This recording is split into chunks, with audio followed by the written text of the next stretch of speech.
Hello everybody and welcome back to my channel. My name is Gita Marie and I want to continue this series of weird zero waste habits. My last video was me sharing 10 of my weirdest zero waste habits that often freak out some of my guests and friends, and I got amazing responses on that. Also, I asked you guys on Instagram if you had any weird zero waste habits that people often raise their eyebrows at, and I got so validated. I have once again been validated in the fact that you guys are indeed my people. So now I am going to share 10 weird zero waste hacks that you guys have shared with me. Complete disclaimer, I don't actually think any of these things are weird. The weirdness comes from the fact that a lot of people that are not engaged with the more frugal living, sustainability living, would perhaps perceive them as weird. But just to let it be clear, I don't actually think any of this is weird. I think it's reasonable, I think it's frugal, I think it's amazing. We do different things to reduce our impact and I think they're all amazing. So without further ado, let's get started. Because the first one is reusable toilet paper. Now, I have been in the zero waste movement for a hot second, almost 10 years.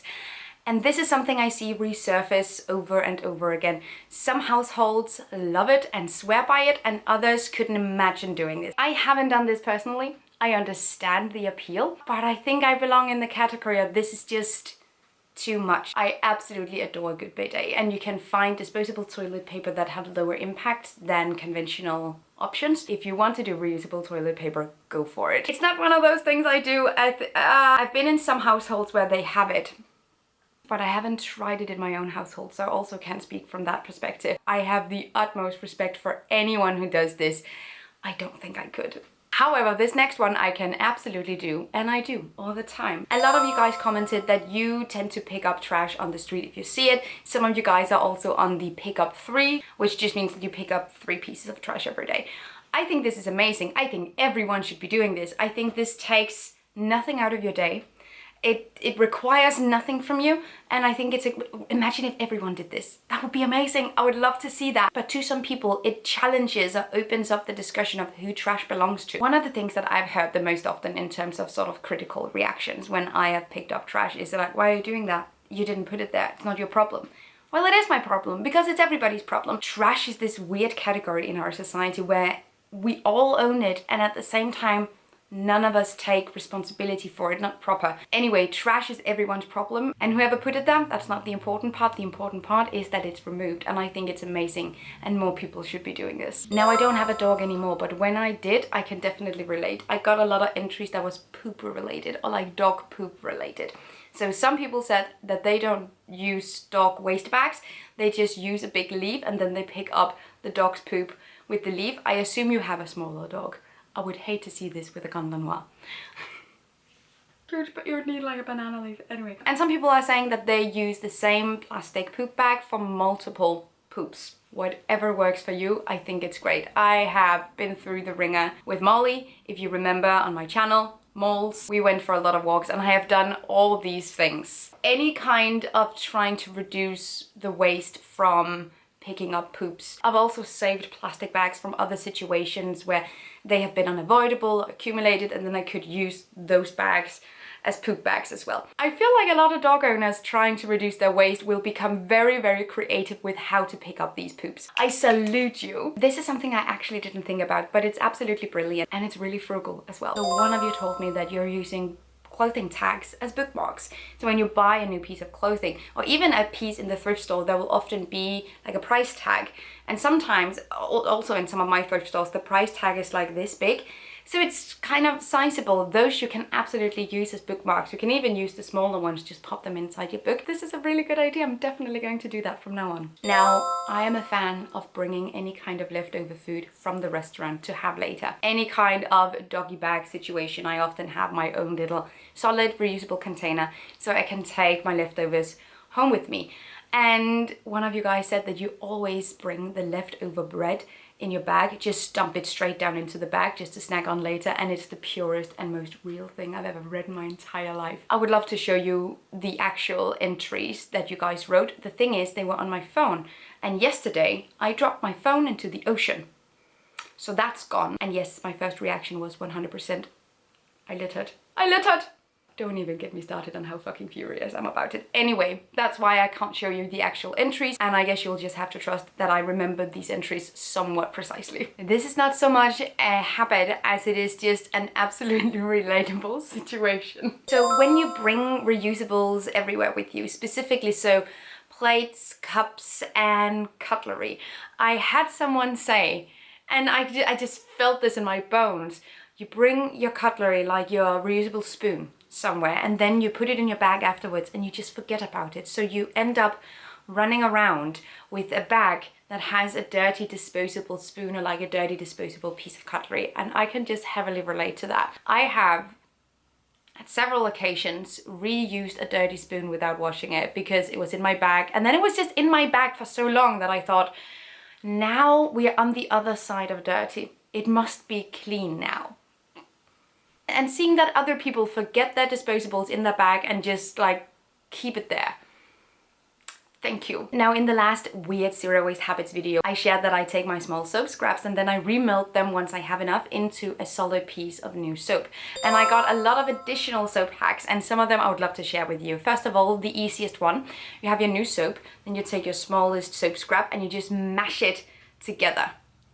And then it sticks, and then bada bing bada boom, you're reusing it. But another thing that I found that was amazing was using an old stocking, an old sock that you didn't use anymore, or that perhaps it's ripped, etc. You can use that sock, you put all your soap scraps into it, and then you can wash your hands with that as well. That is amazing, and I am definitely doing that. The next one is not weird, it's my actual heritage. So I grew up with two grandmothers that always saved every piece of gift wrapping for next year. Ribbons, cards, the wrapping itself, any kind of gift related disposable, they saved every single time. And I do that as well. Now, when I wrap my gifts today, I aim to either use a canvas bag, because I have too many of them, and they're great to use as wrapping, and then you can also reuse the wrapping, which is amazing. I use newspapers if I have them lying around. I thrift old table covers and cut them up into fabric sizes that I can use for gift wrapping as well. And if I get a gift that's wrapped in regular disposable gift wrapping, I save that too, and I use it again and again and again. Me and my mum, we have a Chanel gift bag that we have been re-gifting back and forth for years at this point. I don't know how it got to that point. None of us has ever shopped in Chanel or bought anything from Chanel, so I don't know how that happened. But now, yeah, we have this Chanel gift bag, goes back and forth. Absolutely love it. Saving gift wrapping is not weird as much as it's just common sense. Throwing away gift wrapping is such a waste of resources. Now in the next one, I haven't had any personal experience with. It's cloth diapers. I have the utmost respect for people with infants and small children that are reducing their waste in any way that they can. That kind of family structure is more complicated to change and to reduce impact in and to change your habits within, because you have small children. So there are a lot of things that you do out of convenience simply just to survive.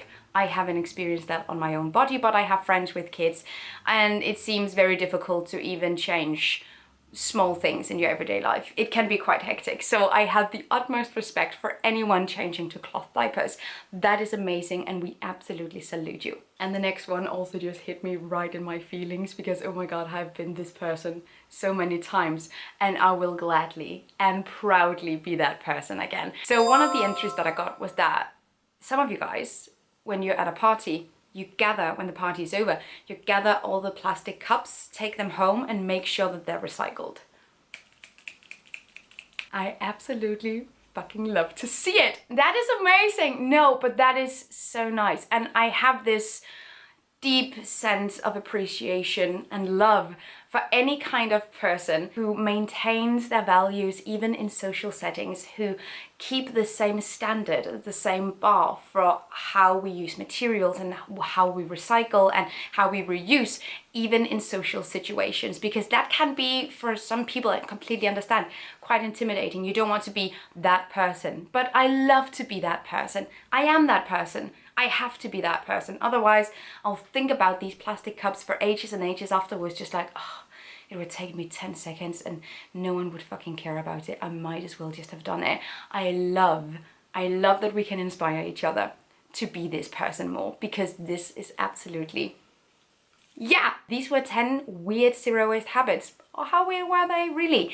Comment down below if you have anything that you do that your friends, family, or network sort of think is weird, but you absolutely do it with pride because you're an amazing sustainability queen. Because we're reducing our waste and there's nothing weird about that. Thank you so much for watching. Have an amazing time. If you like this video, perhaps consider subscribing. That would make my day. I will see you guys next time. Take really good care of yourselves. Until then, bye. Thank you so much for watching this video, and also a special thank you to my Patreon supporters. You guys help me create green zero waste content and I love you guys. You can find the links to my social media accounts down below and the link to my Patreon on this screen. Bye!